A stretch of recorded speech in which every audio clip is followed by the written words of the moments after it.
I wanted to spend a few minutes today on settlement cracks in drywall, and most homes will develop these, but you'll especially find them in older homes, and they are typically over a window or a doorway, in this case a doorway, and they almost always go off into an angle.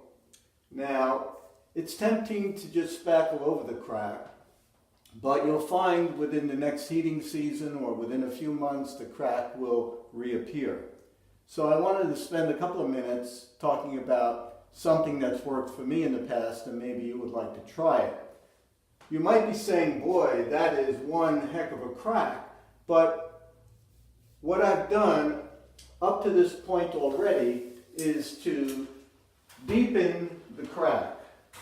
I took a sheetrock knife and I ran it along the crack on an angle and put a V-notch along the crack itself. And then I dug it out to provide a valley where you can more effectively repair this crack.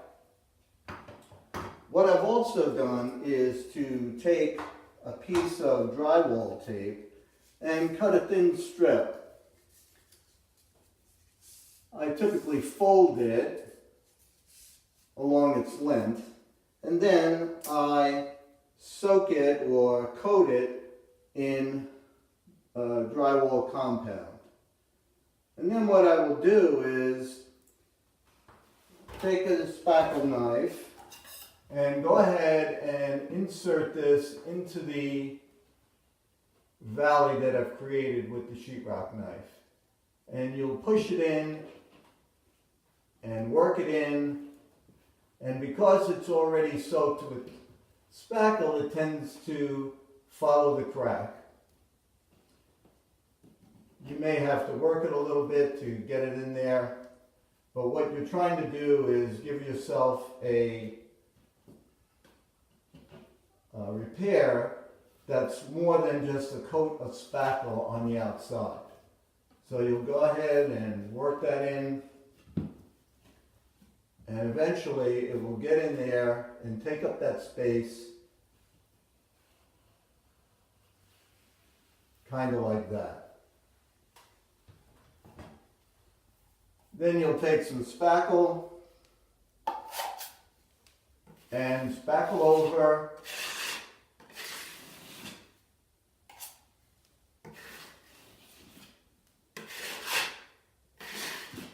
for a first coat.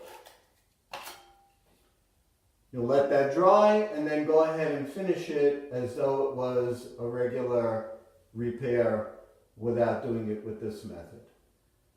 I hope you'll try this. I think you'll find it works better than just trying to cover the existing crack with spackle.